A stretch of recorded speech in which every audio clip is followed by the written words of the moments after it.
The Vatican confirms Pope Francis will travel to Geneva, Switzerland in June. The goal? To promote unity among Christians.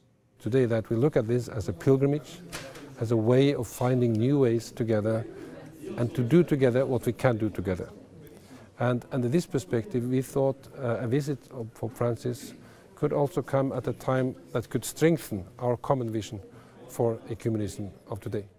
The announcement was made today in the Vatican by the General Secretary of the World Council of Churches. He's a Lutheran from Norway.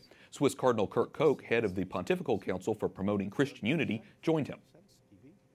Edward Pentin, Rome correspondent for the National Catholic Register, joins us. Edward, what is the World Council of Churches? And tell us more about the background to this visit. How did it come about? Well, it first of all came about right wide because there was a delegation who met the Pope last year, delegation for the World Council of Churches, and they said how nice it would be for him to come on this 70th anniversary of its foundation.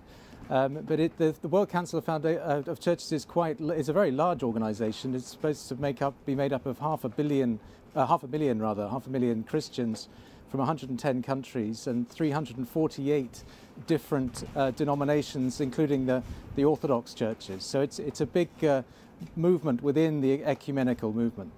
So why is then Pope Francis so keen on marking this occasion and being there?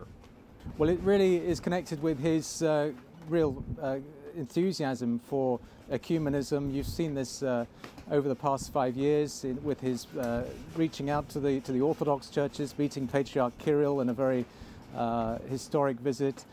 He's also was very keen on marking the 500th anniversary of the Reformation in 2016. So this is really just another step along that way.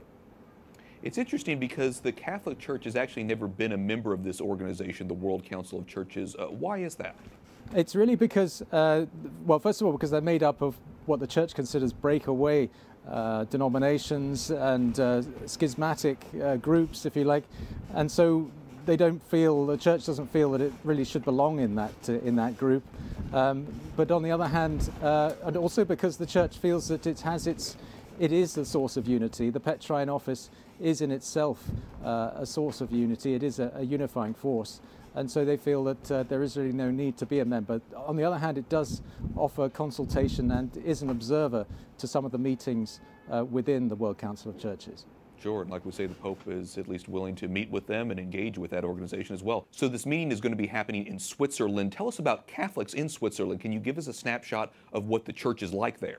Yes, there are 3 million Catholics in Switzerland, Wyatt, and they make up about 40% of the population.